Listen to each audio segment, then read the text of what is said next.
The Bitcoin Group, the American original. For over the last 10 seconds, the sharpest Satoshis, the best Bitcoins, the hardest cryptocurrency talk. We'd like to welcome our panelists, Blake Anderson, cryptographic economist. Hey everybody, thanks for having me. Gabriel D. Vine from Future Rant. Hey everybody, thanks for having me.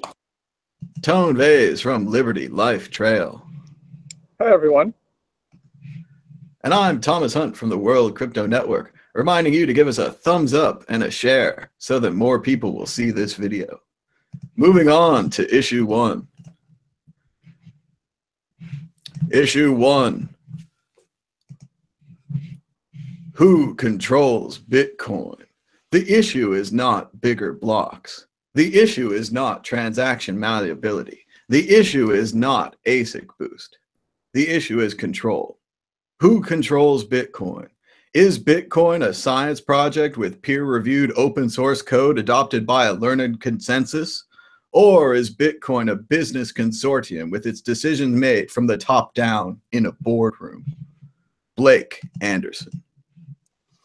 Well, obviously, I mean, from an economic and sociological perspective, all of the best things that have ever happened have been totally top-down and then enforced by violence. You know, if the top-down approach doesn't work by illustrating a superior value proposition, then you just have to have violence. So I think that we should consider solidarity here and the fact that proletariat crops will not compete, and we should plant them really, really, really close together, and we should just rely on the top-down approach to be completely altruistic and create good things.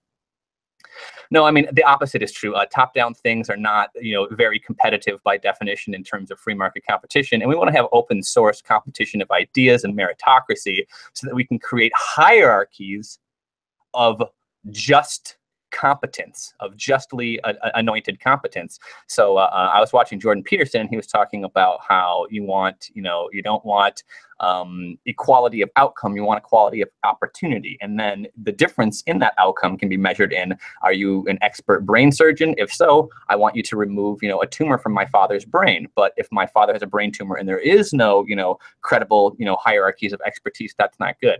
So I think that you can take that same information and apply it to Bitcoin. Do we want to have meritocracy in open source software development and have users communicate with the developers what they want and then have that stuff take off?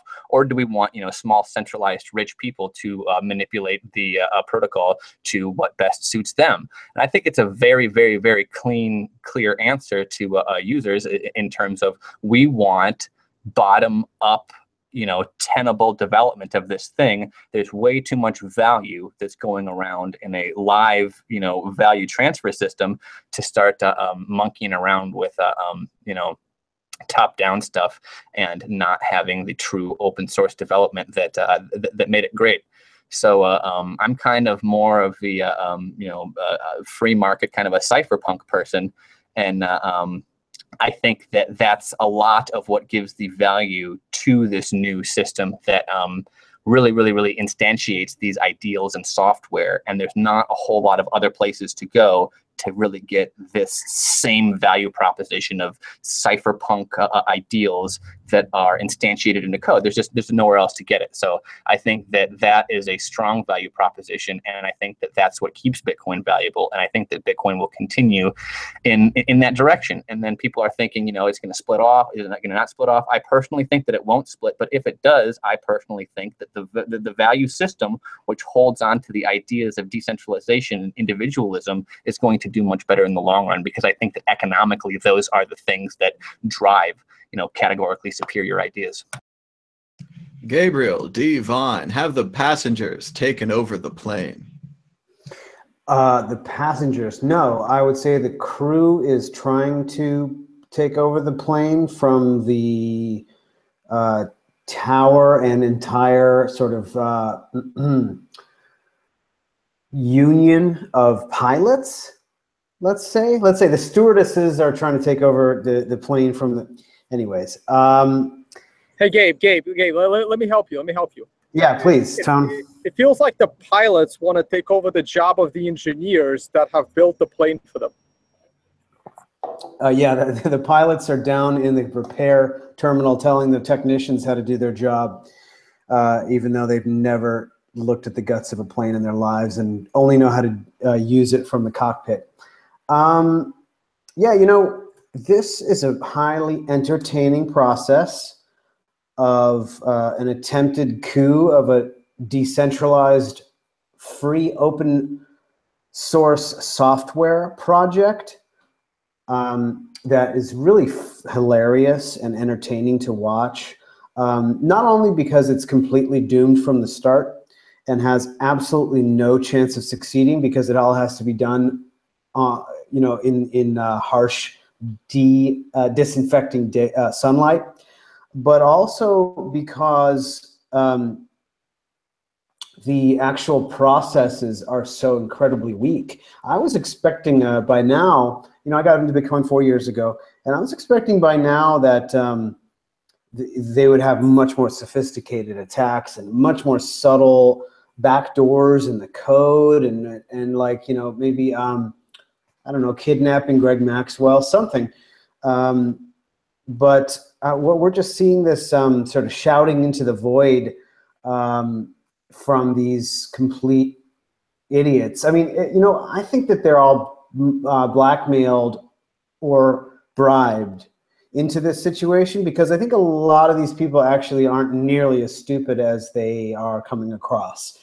Their technique to try to subvert and take over the Bitcoin code ecosystem is just really laughable. And I want to point everybody to Alex B on Twitter. Writes an occasional article, but his tweets are really excellent. He's got a picture of himself. You'll know it's the right guy because he's got a picture of himself eating a popsicle. And this is open source software development for everybody. You don't even know who anybody is. It's, you know, it's Cypherpunk City. Anyways, Alex B. Hey, it's the popsicle guy.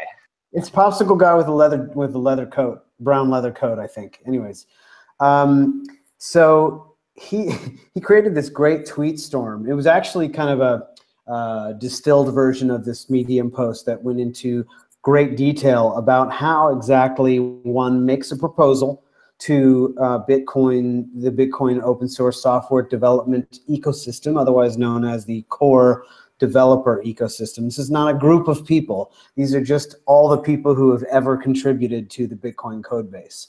And he made a great analogy to the early days of the World Wide Web, about 5 years after the web had been designed and proposed.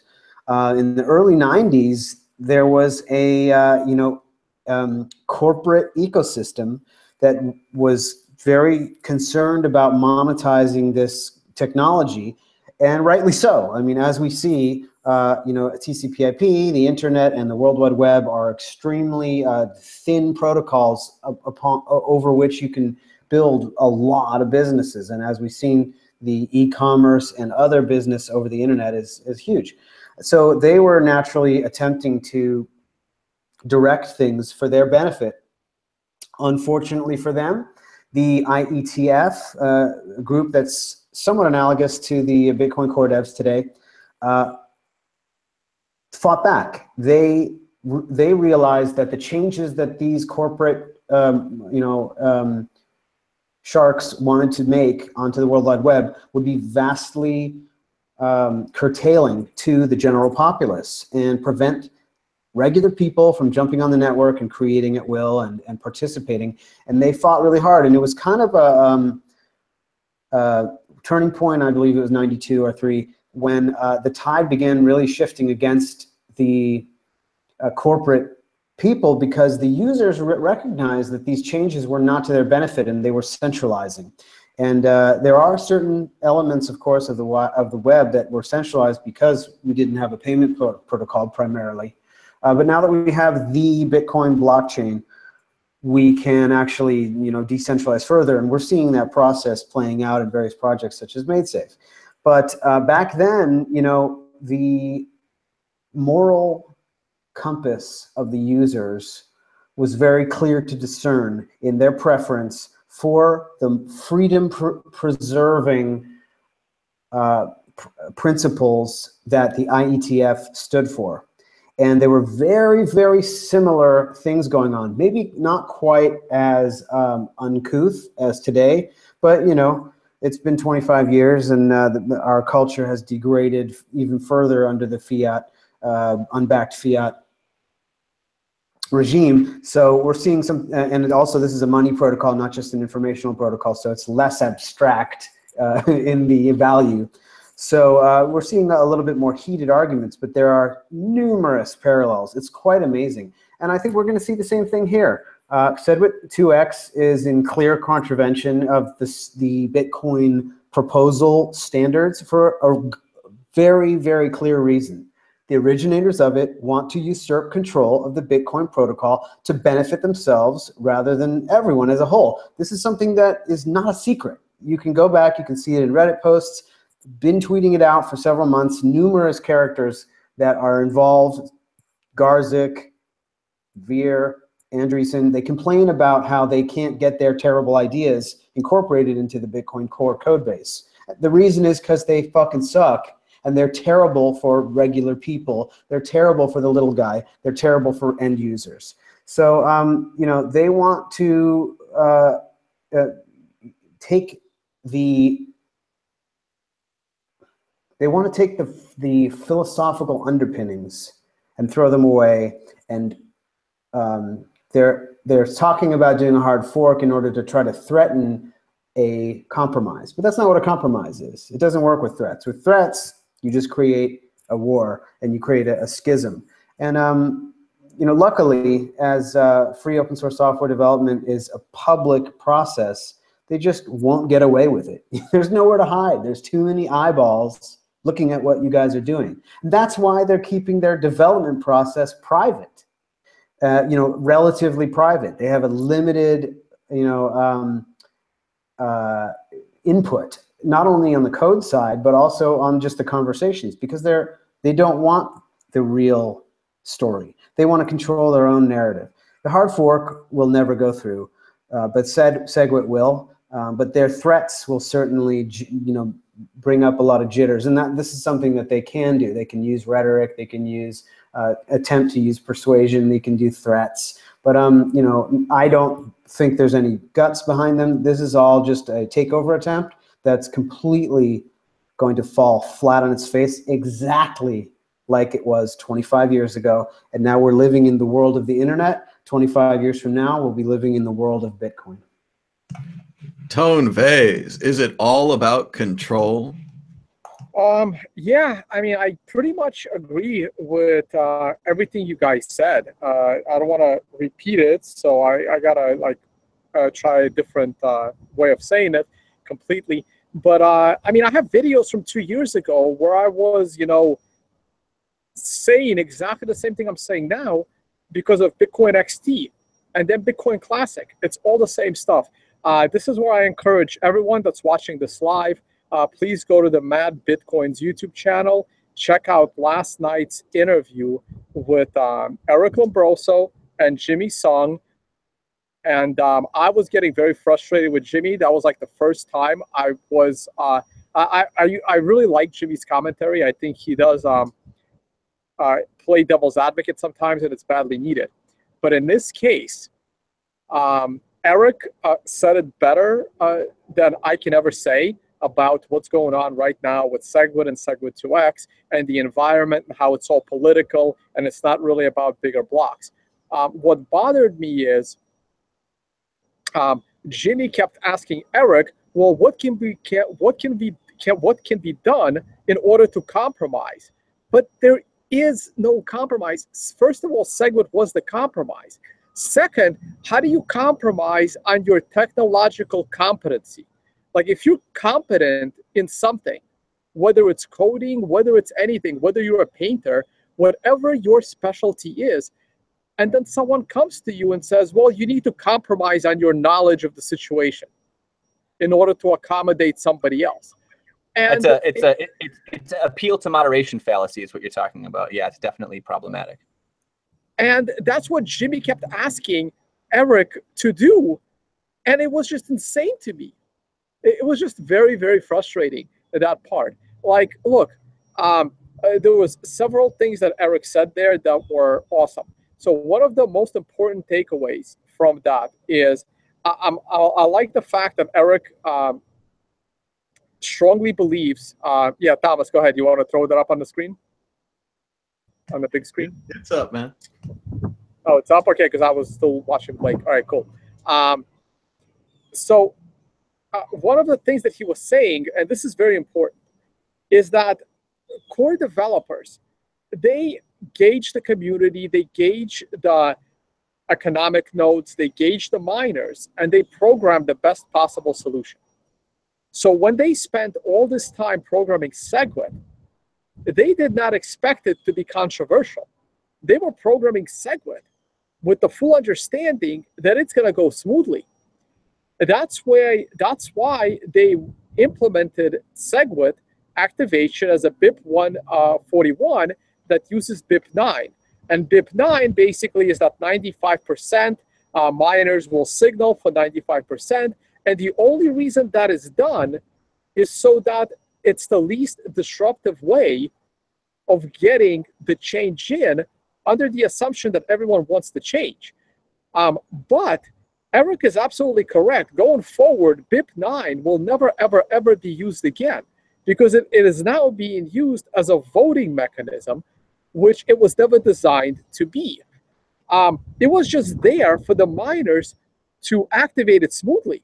If the miners now start using BIP 9 as a voting mechanism, then they have literally given away their privileges. I think the community has gotten so complacent and have given these miners so much power that now they want, the rest of it. And they're not only going to get the rest of it, the pendulum is going to swing in the completely opposite direction to where the miners are going to be begging to stay relevant because things are going to start changing now. I think people have realized how important nodes are. People have realized how important it is to validate your own transactions. People have realized that if you have some kind of significant value in Bitcoin and you want that value to stay in Bitcoin and for Bitcoin to go up in price, you might have to spend some money mining Bitcoin even at a loss in order to protect your investment, okay? Look, we do a bunch of things at a loss, right? In order to protect our, how many people pay for a gym membership that they barely use? How many people pay for like an internet service at a place that they use maybe once or twice a week? Let's say you're barely ever home, but you want your internet to always stay on, and it's too much of a hassle to constantly call your provider and turn it off this month, turn it back on the following month. We do things all the time for convenience at a financial loss. And you know what? And it's about time we start taking Bitcoin security more seriously. I think that the user-activated soft fork will activate. I think that people will realize that running SegWit 2x is dangerous. Oh man, should I was gonna, I already have my other Twitter thing open. Okay, no, I do wanna, I wanna share my screen real quick. I'm not really gonna be doing this long. Come on, this is when my internet starts acting slow. It's the surface. I now got to pull up my Twitter. Hold on. All right, well, let's go back to the screen share in a minute because now I'm not entirely sure that Jimmy's playing devil's advocate. And if it is, I'm going to play the same game here. Let me describe one view of the current situation. The DCG and Bitmain group has 87% of the hash power. Essentially, they control the ground. They have the miners. Now, whether we like it or not, Bitcoin 2, or whatever you want to call it, may actually happen because they signed the New York agreement. They agreed to run that code. As Eric was very alarmed last night, it is sight unseen. We are seeing the code today, and it is written by a different team. It's not the official code that they've been used to, but apparently these DCG companies have made that decision, and they are going to run this code. So going forward, if we go forward without 87% of the hash power, there are a couple of things that are going to happen just on the very face of it. The block time that's around 10 minutes could go to 60 minutes.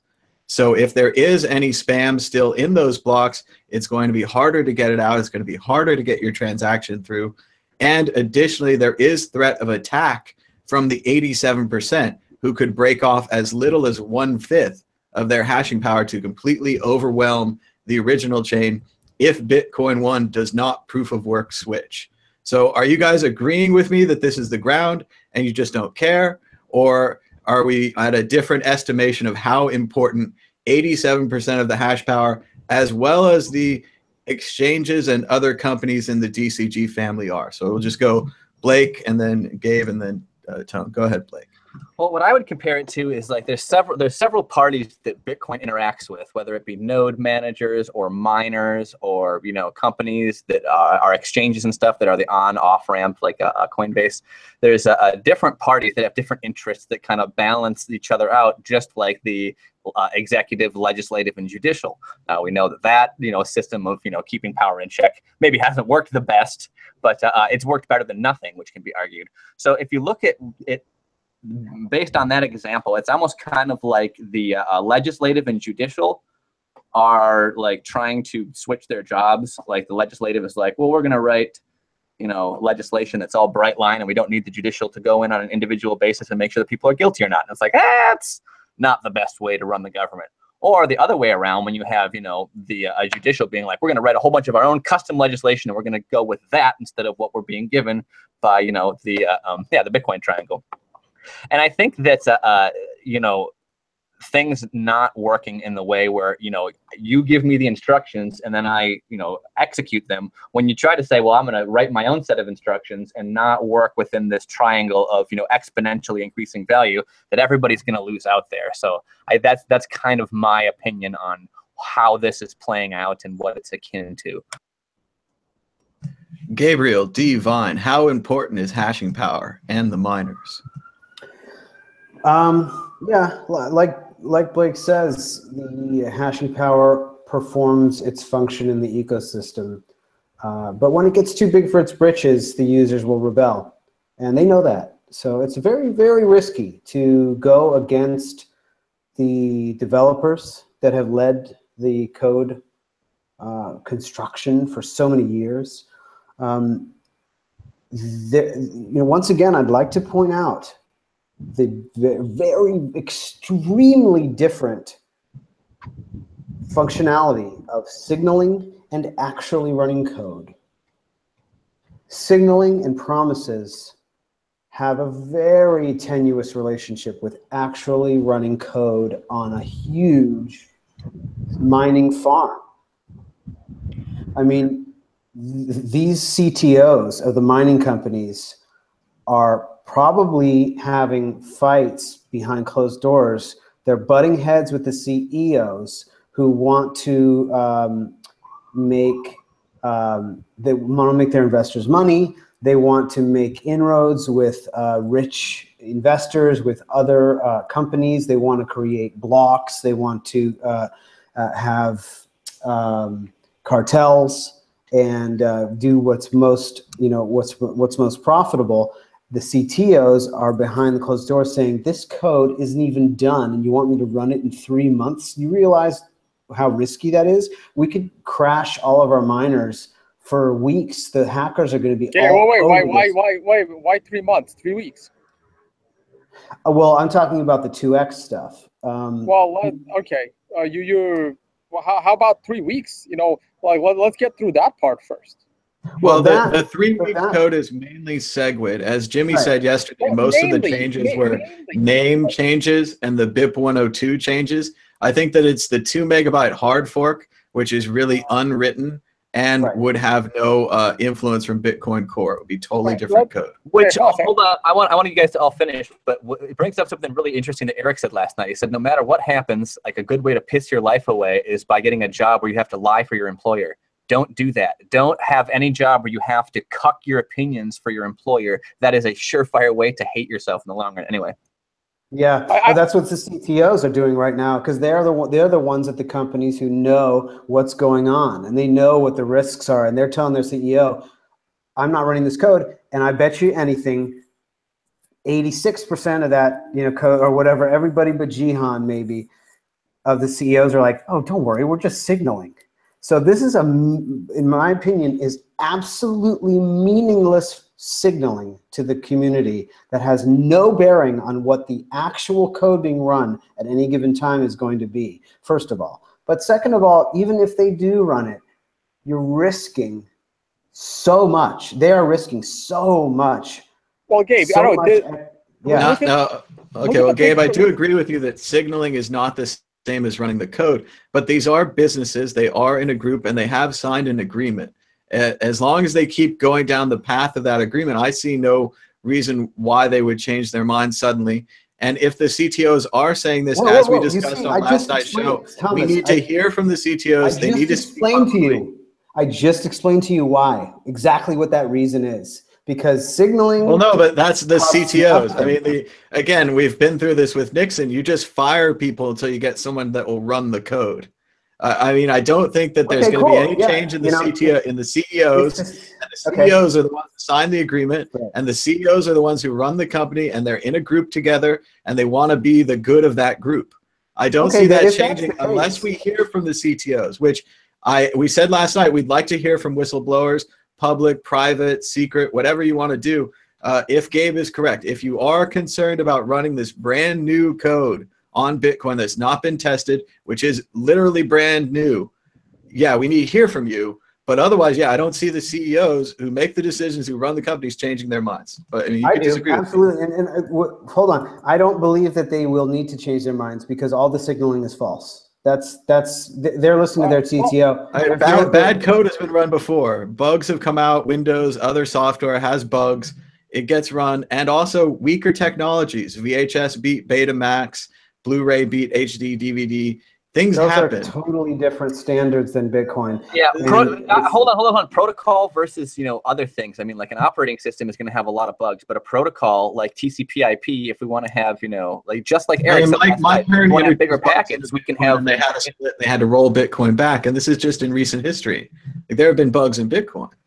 There could be bugs. Yeah, but the type of bug that a protocol can have and the type of bug that other things can have are a little bit different. TCP/IP is a protocol, and if there's a bug or if there's a change, there can be an intermediary that can go ahead and translate those packets. In a blockchain protocol, that same thing is not possible. So there is, reason when you have a large material value transfer system that is that anal retentive, you really do have to be a little bit more careful. All right, guys, let me get in on this. Okay, so there are multiple things going on here. Okay.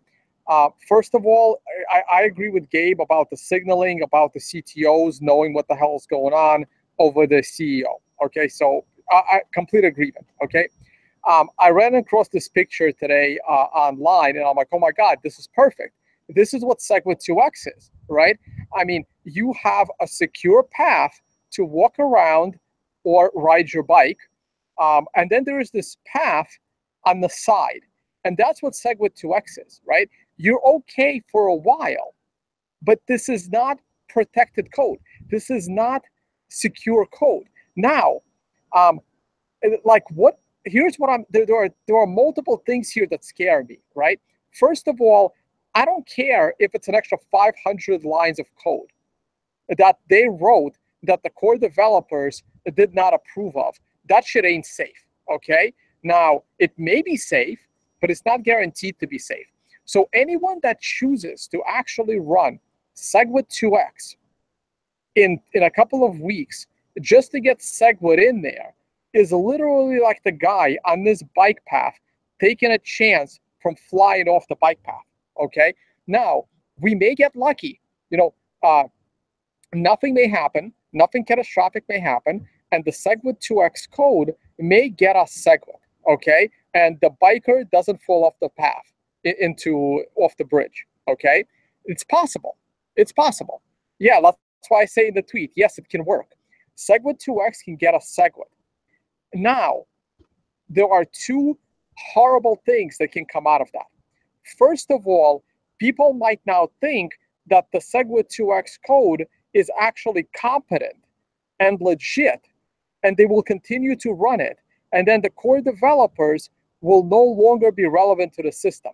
In which case, I believe Bitcoin loses all confidence, and it's only a matter of time before this biker falls off that damn bridge, okay?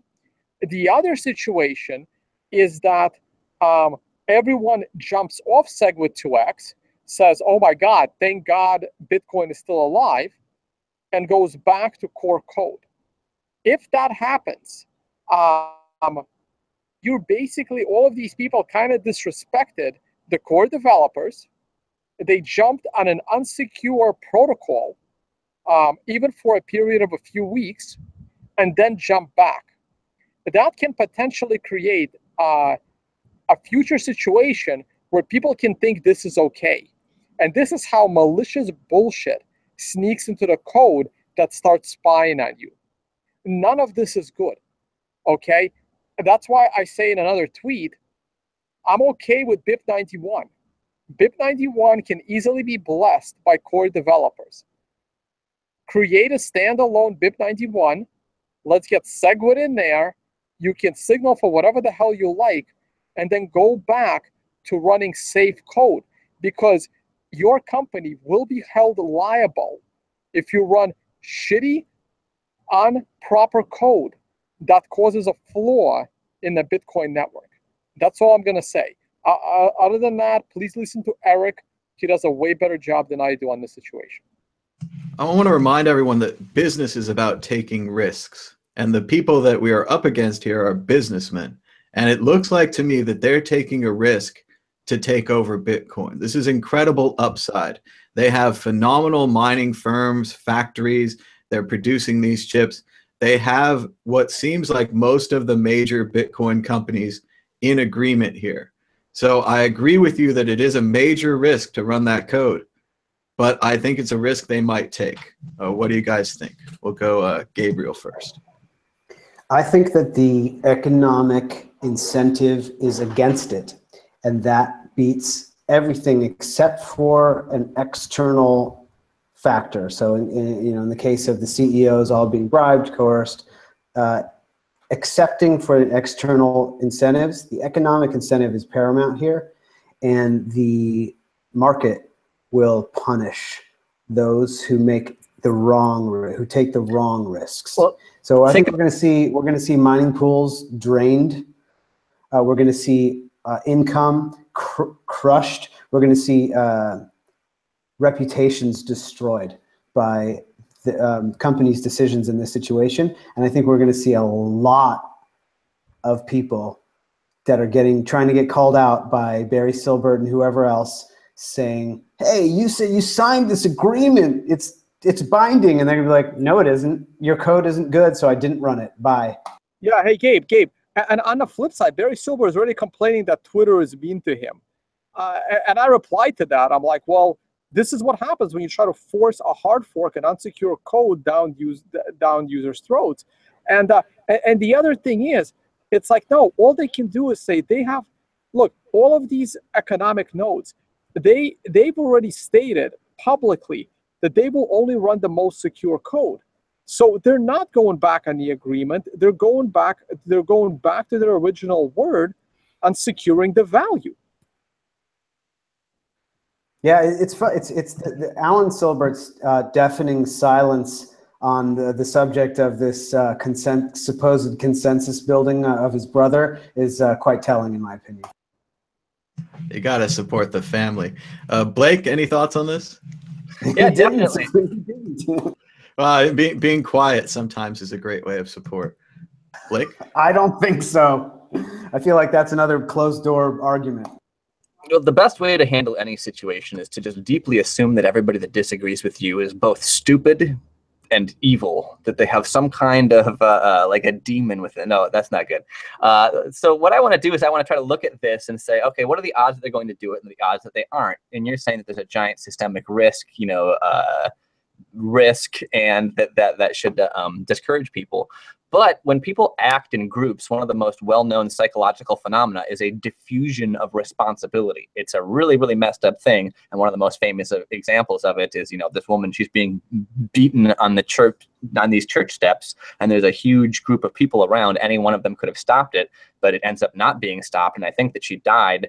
And when people look into like why were all those people so evil that they didn't, help her out, and it's not those people are evil, it's that the diffusion of responsibility arrests you and thinking, somebody must do something, and you start looking at other people instead of just arresting your emotions and going and making a difference. I think that the diffusion of responsibility is going to be very, very risky in this case, where everyone's like, well, maybe I'm supporting something that's dangerous, but the potential upside if we corner this thing is hyper massive, and Johnny over here is doing it, so it's not all on me. I think that actually does have a bit of a risk, because there's also a situation where it's like, wow, look at how beautiful the emperor's clothes are, and I understand everything that's going on, but a lot of people don't. They're virtue signaling that they understand what's going on, and they're using buzzwords, but they don't really understand. So I think that a diffusion of responsibility combined with people pretending that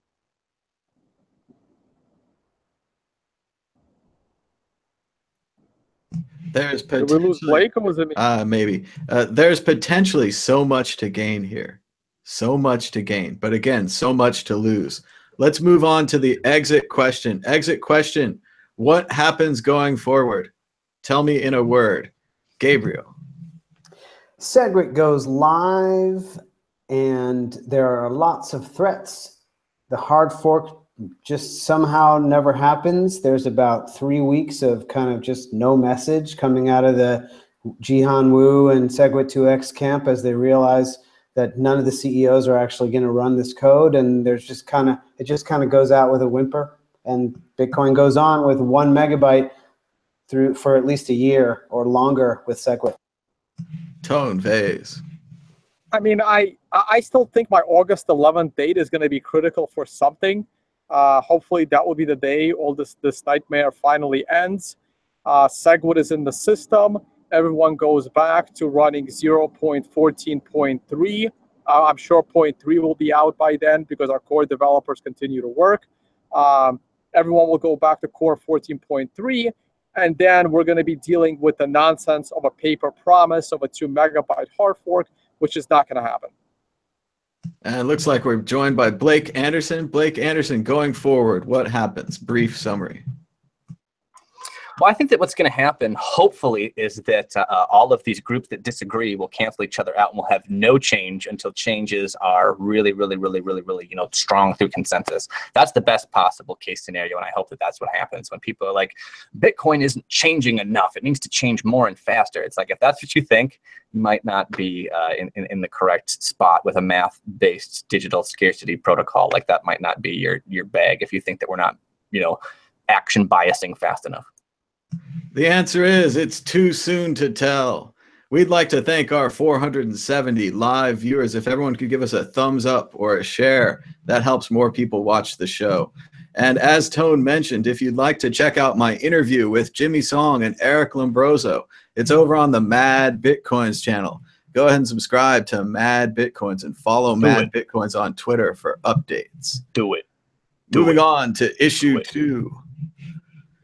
Issue 2, Vitalik is not dead. A death hoax started by 4chan led to an Ethereum crash of around 11% down to 270. The issue was solved by Buterin himself when he tweeted a selfie with the most recent Ethereum block written on it.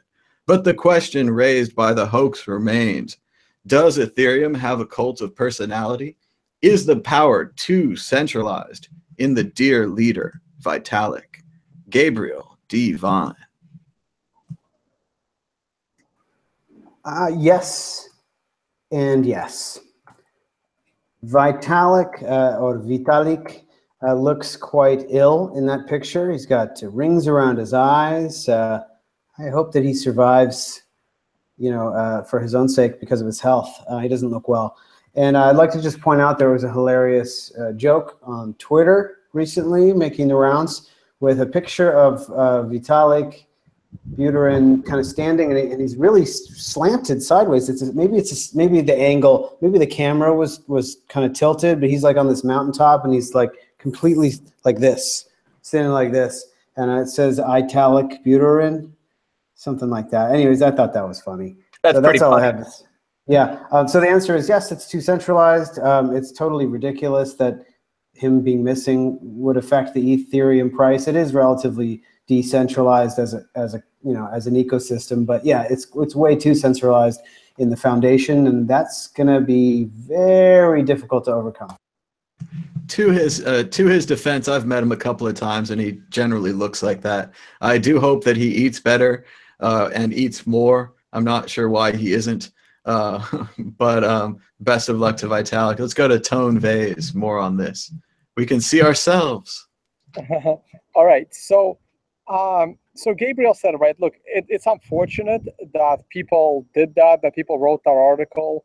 But again, it shows a major flaw in Ethereum is that there wasn't a person that you can write that article about and have such a huge effect on the price of Ethereum. Now, there were a couple of things that I found hilarious the moment I saw this tweet. First of all, Mike in Space had the greatest reply ever. It's right here, if you guys can see it. That was a great point, that your blockchain kind of has to be immutable for this to actually make sense. The other part, that the moment I saw this, and I'm like, well, I don't think Vitalik understands how a blockchain works and what a blockchain use case is, because this isn't it. First of all, the Twitter blockchain that Vitalik sent this picture from proves that he's alive, unless someone hijacked his Twitter. And if someone hijacked his Twitter, why couldn't they just get this picture, or I'll do it even faster. There's your picture. All you got to do is take a screenshot. Let's go to my favorite application in the world, MS Paint, and all you got to do is replace this. Oops, not with that. All you have to do just hit paste. It'll be great. Whatever's in your memory will come out there. It'll be just fine. Well, this isn't my memory, right? Like, basically, I mean, come on. This is insane. All you gotta, if someone has control of his Twitter account, they could have tweeted this out. Like, this is not a blockchain use case, guys. This is ridiculous.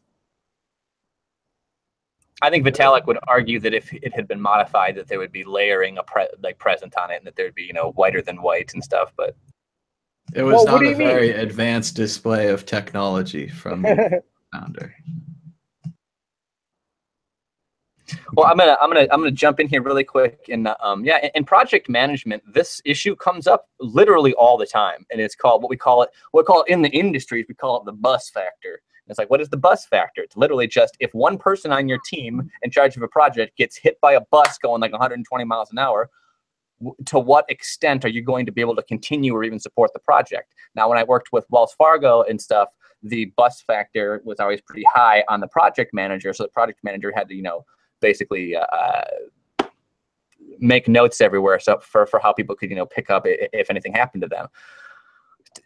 In terms of some projects, it's just, I don't want to call it virtue signaling, but it's not really a tenable thing to do, to be like, oh, look, the bus factor is so low because everybody knows what I'm doing. It's like, that's almost just the person that, is at risk of being hit by the bus, wasting their time trying to communicate to other people that would pick up the pieces that aren't going to be able to do it anyway.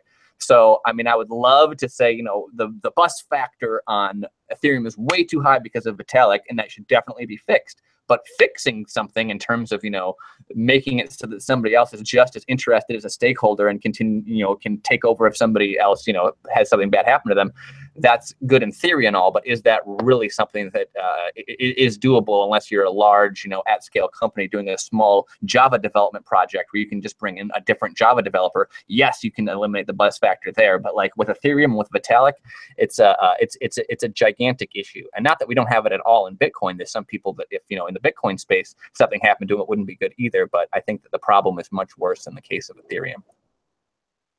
And especially with Bitcoin having a hidden founder, with someone like Satoshi that you really can't say anything about except for what his email said, except for what his code said. We can't even say he's a he 100%, but it's a completely different situation. You wonder how Litecoin's going to have it manage it now that Charlie Lee has retired from Coinbase and is now working on Litecoin full time. Yeah, Satoshi's not just a secure bus factor; he's a null bus factor, which is like, yeah. what weird. Hey, Blake. No, I was going to add to that. So the bus test is real. I mean, I've worked at financial institutions myself, and we actually do refer it to the bus test. That's how we refer to it at my institutions. And yeah, Satoshi passed, right? And Satoshi passed the bus test clearly. Now, the Ethereum has a problem. Ethereum will never pass the bus test because the only reason why Ethereum even made it to where it started was because of Vitalik and not passing the bus test to begin with, right? So it was Vitalik's reputation that got Ethereum to where it was. So that project will never pass the bus test. And well, that's why I think it's doomed from the start. I think that what is good to consider Ethereum is an academic testing ground and to give lots of accolades and stuff to the people that are developing new stuff there. But you don't want to say that these people are trust them no matter what, or that the systemic risk of that big academic playground is any less than it is. You know what I mean? One thing is a material value transfer system that's locked down. The other is a crypto academic playground. And I think that both are cool and should exist, but confusing one for the other, like holy shit, don't do that. Unfortunately, I think what started out as an academic playground has now become the corporation's challenge to Bitcoin. It has a founder. They can roll it back if they need to. Microsoft, IBM, the rest of the crew is involved. And now they can say, this is our Bitcoin. We don't use that dirty street Bitcoin. We use Ethereum. I don't know. What do you guys think? Tone? I think Ethereum's pretty full for people to be worried about that. It doesn't have any use cases that are off the ground yet, and already it's crashing to a halt. So I think that what it's good for is to be an academic playground, have all these great ideas come in, and then you fork them down into use cases that are actually tenable for what you're trying to accomplish. Because having like a protocol-based operating system or world computer, like in terms of the things that make security possible, and in terms of what that idea entails, they are very mutually exclusive. All right, no more from Tone. All right, let's go on to the exit question. Going forward, is there a solution to the Vitalik centralization of Ethereum?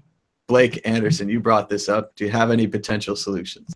Oh, definitely. I think that Ethereum should be forked into several different use cases, and then those use cases should be built out on their own terms and on their own merit. I think that everybody wants to have Ethereum be this, daddy network where they run the rails and everything goes on top, so they get a piece of everything, because that's the greediest possible situation that you can possibly try to like create for yourself. Like, oh, I'm going to have new rails, and I'm going to create those rails, and then I'm going to be the new economy. That's a very, very greedy proposition. I understand that you could do something positive with it and stuff like that, but just coming from that understanding that, I'm going to get control of the rails of transport, and then everybody's going to pay me. It's like maybe in some areas that's more feasible, but in terms of trying to get the rails of a world computer and have world computing pay you, I mean, that's not going to scale. That's not tenable. That's just so far away from the idea of ground up tenable computer science. It's not, it's taking away from contract development for open source contracts, for multi-sig vending machine contracts that could be made if there was a pared down use case. So I think that all this scope bloat does what scope bloat does, which is to slow things down and distract things. I mean, if a tech project dies because they run out of money, usually it's because the scope of what they were trying to accomplish bloated out to a area where it was no longer addressing the business needs of that company, and it failed. And just because software is open source doesn't mean that it's completely immune from those kinds of things happening. I just wanted to agree with Tone and Blake that the bus test is very real. I read this book recently about Apple after Steve Jobs passed away, and in many ways he tried to plan for his death and to have a good successor and a good plan for his company.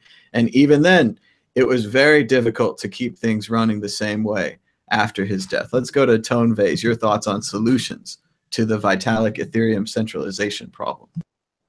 I don't think there are solutions. I think Ethereum is a centralized mess that is convoluted by all of the ICOs that are being built on top of it, creating more pressure on top of the centralized mess of Ethereum.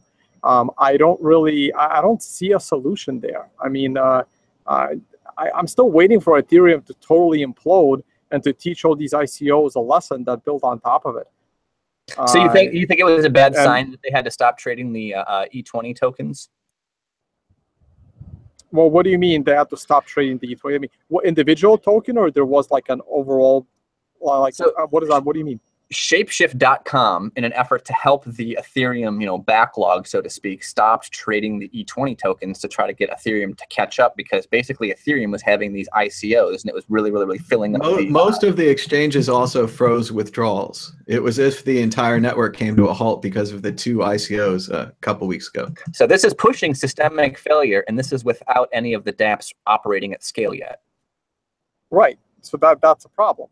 But I don't have a solution to that, and I'm not technical enough to help them create one either, right? So it's like I knew this was going to be a problem. I knew this was going to be a problem before ICOs even existed. I easily foresaw this problem. I had no idea how to fix this problem. I don't know if they even see. What bothers me is that someone like me, who's not a developer, saw this problem a year ago. Not the ICO part, but the fact that Ethereum is not scalable and it's not sustainable. Yet they ignored it, and I don't think they have a solution right now. You have access to some pretty sharp people, though, that are really honest with you. Because everybody else has that. Everybody has access to sharp people. The question is, are you willing to listen to them or not? That's true. That's very well said. Reminded of that line from "Oh Brother, Where Art Thou," where he keeps saying, "Damn, we're in a tight spot," and I think they are in a tight spot. So thanks so much to our 500 viewers. I can't even look at the chat. It's scrolling so fast. Everybody must have given us a like and a thumbs up, and a share, which really helps people find the show. So thank you for your support. Moving on to issue 3, hypocrite. A hypocrite is a person who indulges in hypocrisy. Hypocrisy is, of course, the practice of claiming to have moral standards or beliefs to which one's own behavior does not conform. Mark Cuban, famous critic of Bitcoin, saying in 2014 that Bitcoin has no shot as a long-term digital currency, and more recently saying that Bitcoin is a bubble, has now announced plans to invest in Unicorn, an online sports betting company that is launching their own ICO using an ERC20 token. Is Cuban a hypocrite or a fool? Or is he proving us all wrong? Tone Vase, is Unicorn a better investment than Bitcoin? No. It's my initial. I haven't even Googled Unicorn yet, and I'm sure it's exactly what it sounds like. I just tweeted at Mark Cuban, and my tweet basically said either he's about to be scammed, which is bad, or he's about to scam people, which is worse, right? So Mark Cuban clearly doesn't understand blockchains. He doesn't understand Bitcoin, and that's okay. That's not his expertise. He's a busy man. He did amazing things during the .com area. That was his expertise. He's running a basketball team. That is his expertise. He's an investor in companies. That is his expertise. But he doesn't have blockchain expertise. Now, he can easily get some blockchain expertise by making a phone call to some very knowledgeable people, many of whom are sitting at an office in San Francisco known as Blockstream. There are other knowledgeable people about blockchains he can listen to.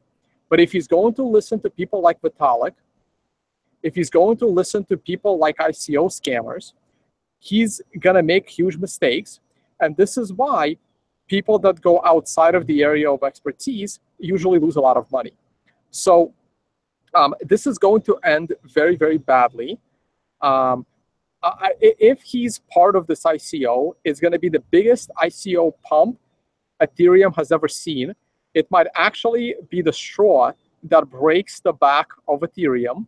It'll probably, Shapeshift will have to stop transactions for like a month. It can get real ugly.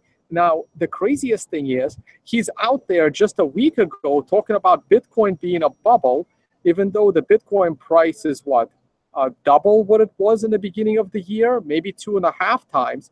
Yet he's about to invest in an ICO on top of Ethereum that has gone up 20 times this year, the value of Ethereum. Its blockchain has gone exponentially huge, and that doesn't seem to bother him.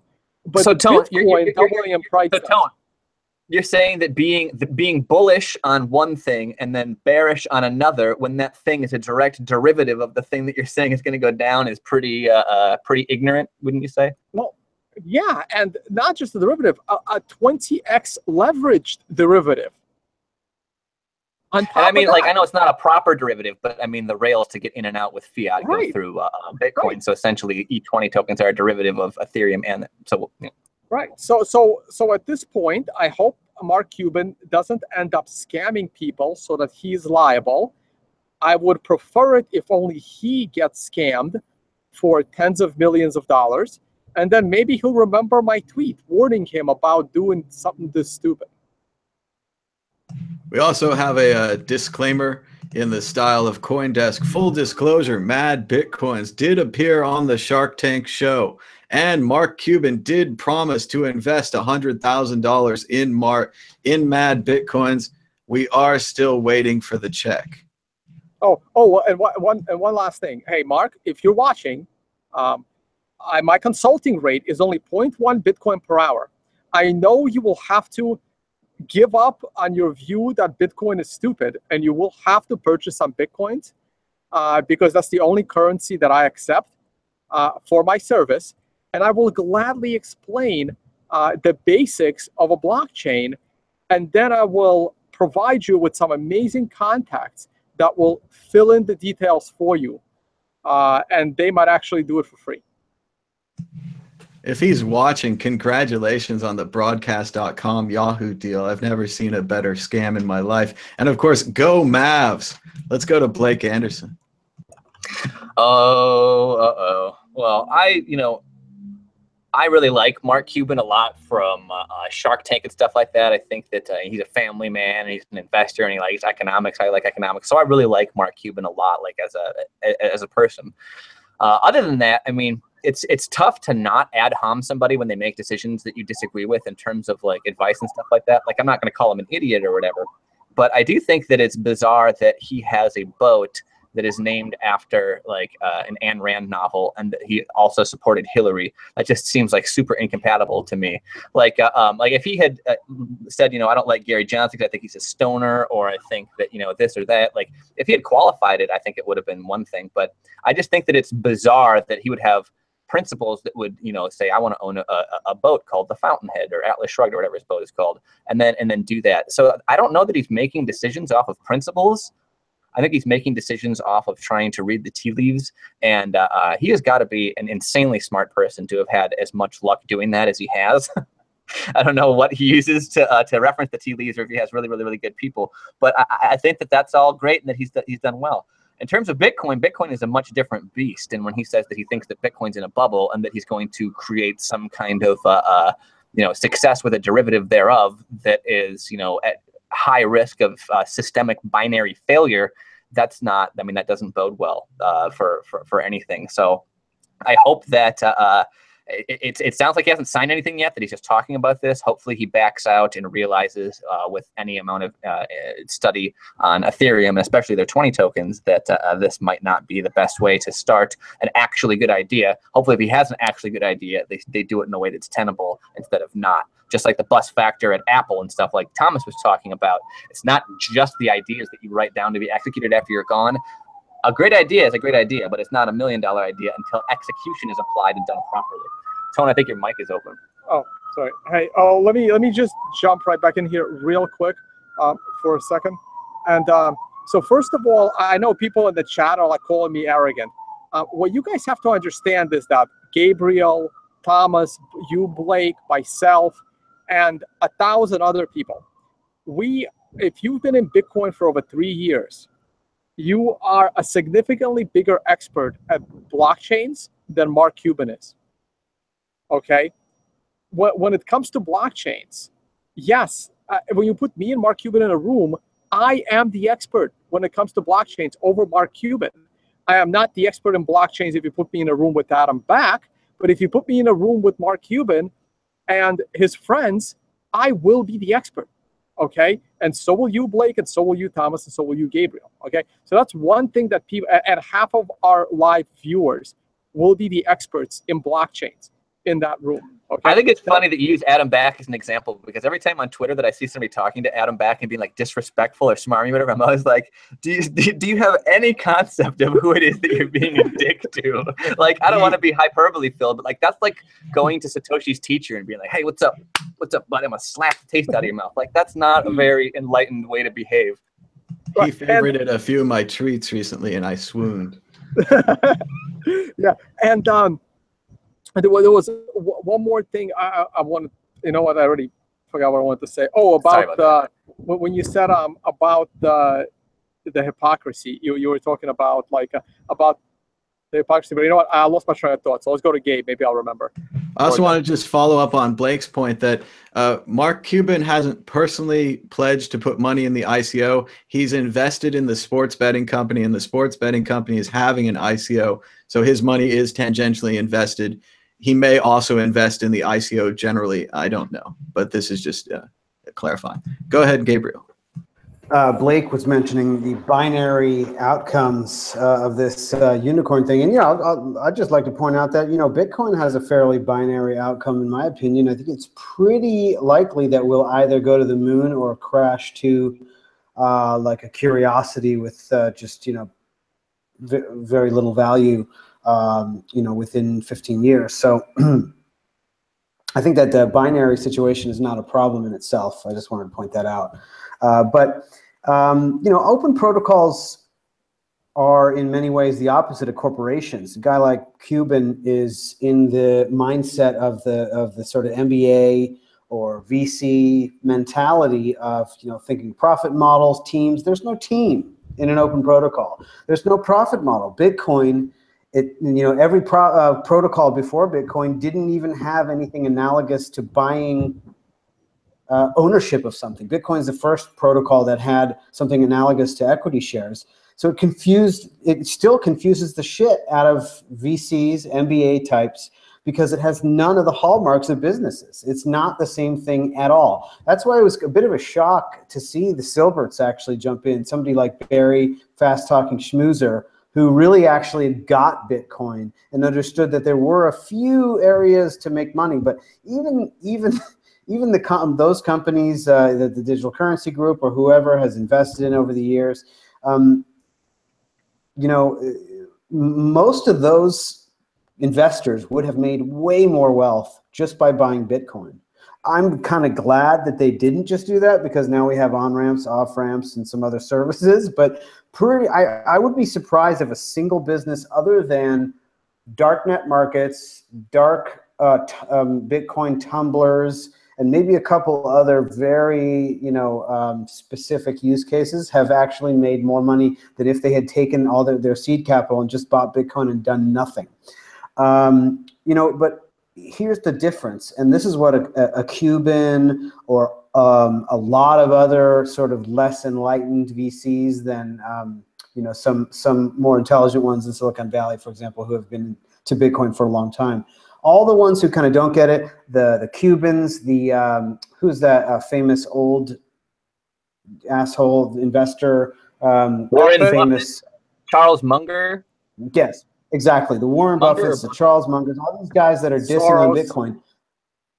Soros isn't an investor; he's just a cheater. Yeah, exactly. Krugman has personally mentioned it. Right. What these people do not. Oh no, Krugman recognizes he's very threatened by Bitcoin. But what people like Buffett, who just discounted out of hand, or Cuban, the things that he said, I mean, the price could be in a bubble, yeah, but I don't think it is. But I mean, that's one thing. That's a temporary situation. To say it definitely isn't going to succeed is so idiotic. And what these VC, MBA types don't get is that network protocols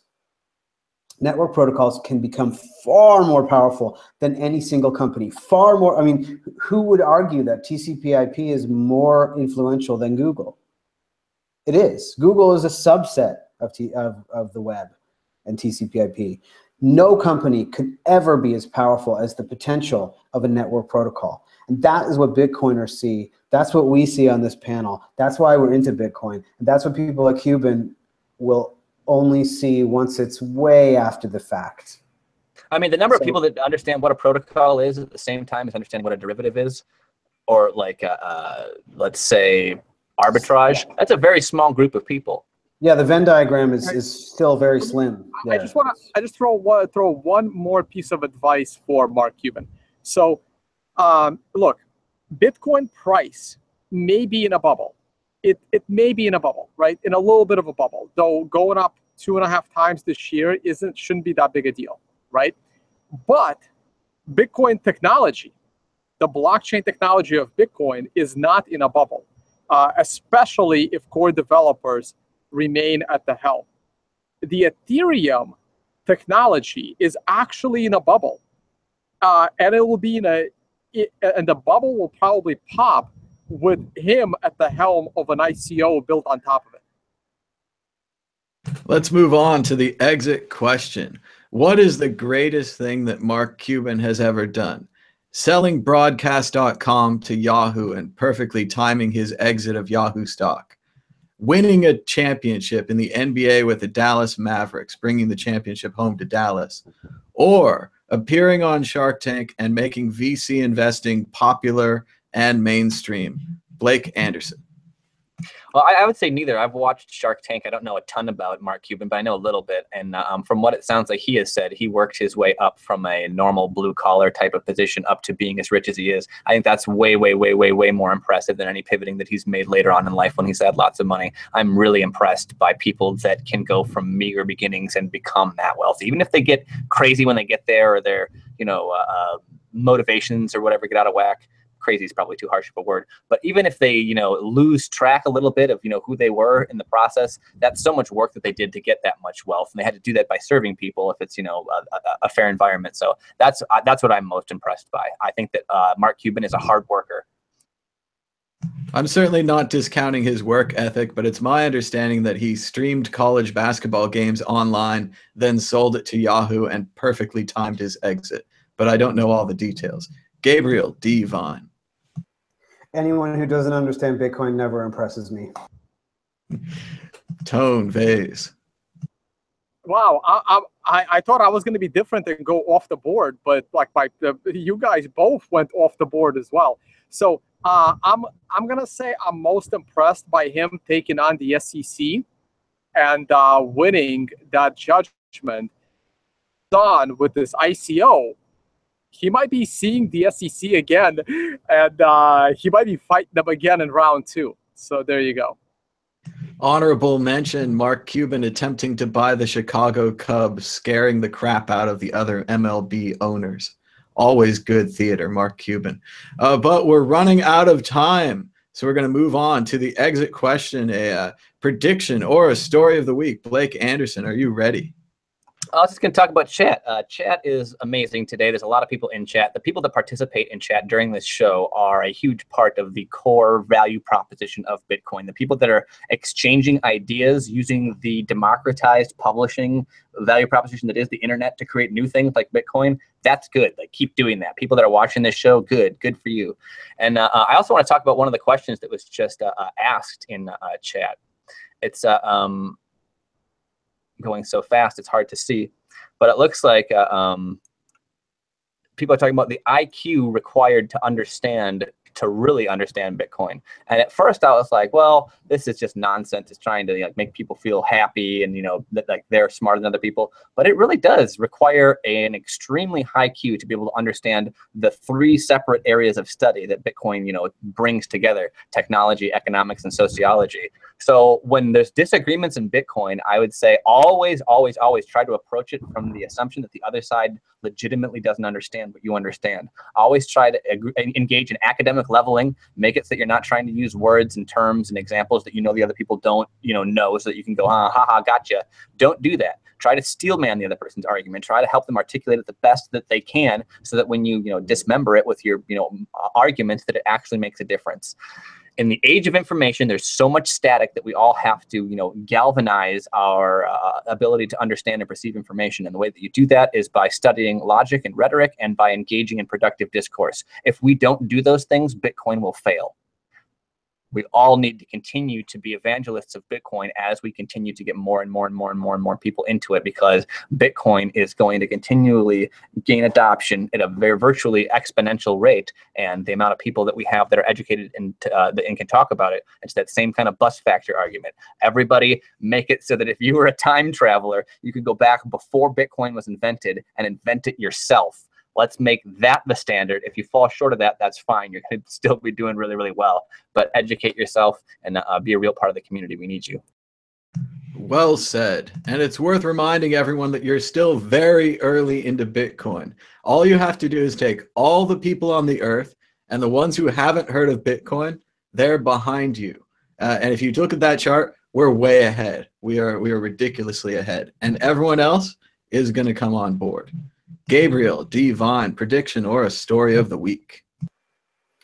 I predict that this whole hard fork threat situation will seem like ancient history by the beginning of next year. I hope so. Let's go to Tone Vase. Look like he's got some charts ready. But not that ready. Slow on the unmute button, Mr. Tone. I forgot I was on mute. All right, I'm back. Okay, so yeah, Gabe, I kind of agree with you, but don't worry, there'll be a completely another attempt at a different hostile takeover. So I'm just gonna do my charts. I mean, there's only one story in Bitcoin, and that's scaling, and we covered it. So as far as my charts go, these are the weekly candles. We really need to close above 25.30 above this red line on the weekly candle by Sunday night. And then I would be way more optimistic about Bitcoin if that happens. Looking at the zoomed out version of the daily chart, yes, this may be the popping of a bubble, but I don't think that it is. I think there are way too many people that are bearish, and I still think the price is bullish. The zoomed in daily chart is not looking great, but it's also not bearish either. Is that's not an inverted cup and handle right there? Maybe, but we had good support. So I'm not calling it yet. If the daily closes below this yellow line and below this blue moving average, then I'm going to start leaning bearish. But right now, I'm going to stick with the trend. I'm going to stick with the bullish trend. And on the hourly chart, we've been flirting with this line for multiple days now, and I think we're gonna break it. I mean, the charts are telling me not to be scared, so I'm not scared yet. Let's see what happens with this beta test of Segwit 2x. All right, good stuff, Tone. To quote Zhao Tonged, I'm a bull and I'm bullish, but we're out of time. Until next time. Bye-bye. Bye-bye. See you later.